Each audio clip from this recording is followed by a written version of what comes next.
Episode of my pub conversion. As you can see, this was a pub, DJ booth here, bar there, on the first video. Now it's all fully complete. This is going to be a commercial unit. We have a pet company which want to take it on a 5-year lease, which is going to be £1,000 plus VAT per month. It's not a bad size unit. You've got a cellar, kitchen, what will be their storeroom. It's just been white boxed. Ready for the tenant when they take over in a couple of weeks' time. So come with me, I'll take you on a tour. This is the entrance to what will be the commercial unit. As we walk into the corridor, you've got this first entrance hallway. You've got 2 entrance hallways into the building. This entrance will be to the 6-bed HMO.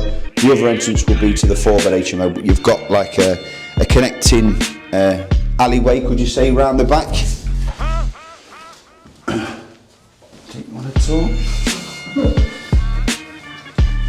As you can see with this, we've got some recurring damp in the walls because it's such an old big building. You've got walls which are 600mm thick. They will hold moisture in the walls for probably for the first year, so we need to keep it ventilated, heated and dehumidifiers constantly on to try and draw that moisture out the walls. So this is the 6-bed HMO. Come on, let me show you around.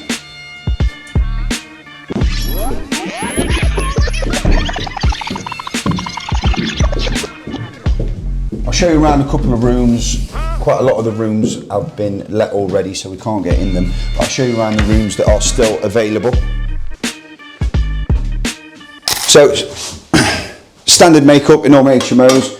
You've got meter here which connects to an app on the phone, so tenants upload the monies onto an app which charges the room, charges the heater. All en suite as standard. Some rooms have off suites. This is one of the rooms with one of the off suites, which I'll show you in a minute. Quite still a good sized room, but all the rooms in this pub conversion have got their own toilet. Some are off suites, some are en suites.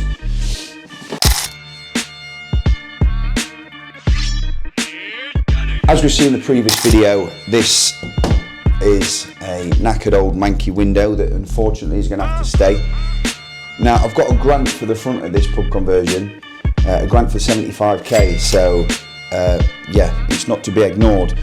But as it stands, the refurb was a lot longer than what the grant and the planning that has took to come in on the front.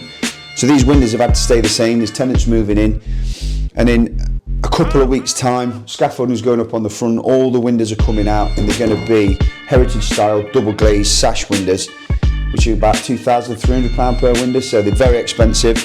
So as it stands, these windows, they're not very pretty to look at, but they're going to have to stay in situ for a couple of weeks. So the tenant's going to have to put up with them. But what we've said is that any disruption that the tenant gets while they move in, whatever the rent is that day, per day, whether it be £20 or £30, that will be deducted on the next month's rent. So any disruption by changing these windows, they're going to get free rent that day.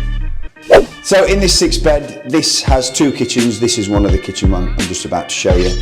I know we had it on the first video, which is an absolute heartbreaker. This is a finished heritage wooden style window. This particular window was about £660, which is absolutely ridiculous for a window, especially when you've got nobody looking at it on the back. So I've got wooden windows which look really nice, but are staring at an unused building for the rest of the life, which is annoying. But let me show you this first kitchen.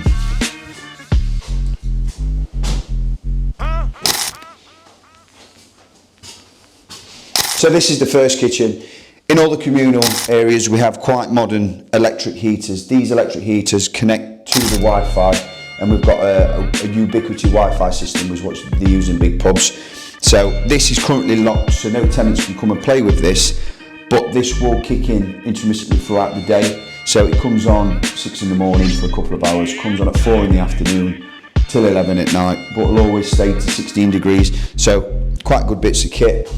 In this particular HMO, we have the mains board, AFDD breakers. We had a bit of a nightmare with this one. The Niglon style breaker, the AFDD, the new start AFDD. They were actually cheap as well, so I knew there was going to be something wrong with them. Actually, the parameters in the AFDD itself tripped just from the makeup of this build. So we had to get the old style Niglon, which a good job because they fit in the board. They were installed and they didn't trip, thank God. If not, it would have been a board swap. So it was actually the manufacturer's problem, but it caused a big headache. Notice board for all the tenants, all the relative information. We can go and look at some of the rooms upstairs.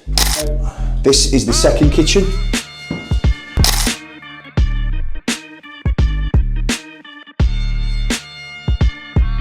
Still a good size, so you've got 6 bed, 2 kitchens on each floor. Now some of these rooms the tenants have moved in, so I'll show you room 5.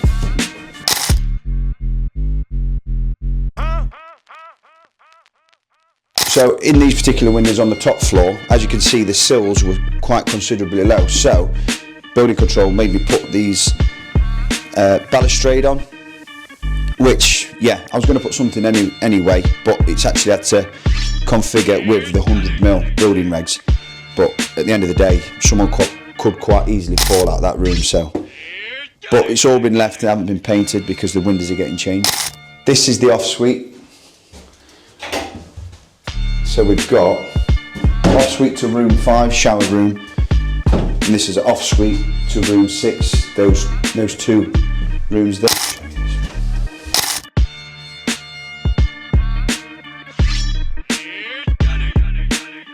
Same as next door, good sized room with an off-suite across the landing.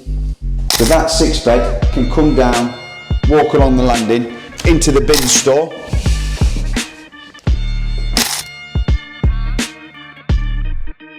Yeah, so this is the bin store. Brand new bins. This is not going to smell very nice in a couple of weeks. So as we walk around the back of the building now, this is the second entrance. So you've got the entrance to this 4-bed HMO and the other entrance that we've seen earlier on to the 6-bed HMO. And then you've got a corridor which connects round here to each entrance. So the bin store is on its own because it's high risk for fire. So you've always got that second entry to the other HMO. So we walked up the stairs now. This is the entrance to the 4-bed HMO. This is the communal kitchen. There's only one communal kitchen in this 4-bed.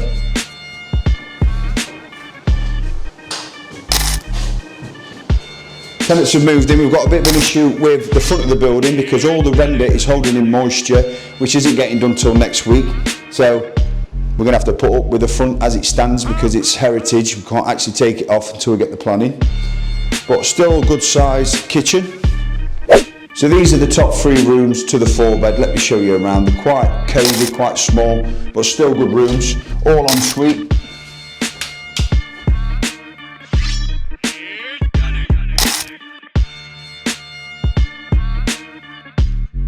So that is the wrap of this pub conversion. Would I jump into a Grade 2 listed heritage building again? Probably not. It's been an absolute nightmare dealing with the conservation officer and what they want. We've got all wooden windows at the back which are looking onto absolutely nothing, which cost 14 grand. I could have got UPVC for 4, wind up, and you know, I mean, I bought this project because it had the planning. If I'd have got the planning again, I'd have maybe tweaked a few things different, but all in all, I've had the valuation this morning, I've had the electrical test this morning, it's been practically signed off by building control. All in all, it's been a good project. It's only took 4 months start to finish. The valuation I'm hoping to come in at 750 to 800k, and it's going to generate net profit about £2,800 per month. So that's the wrap.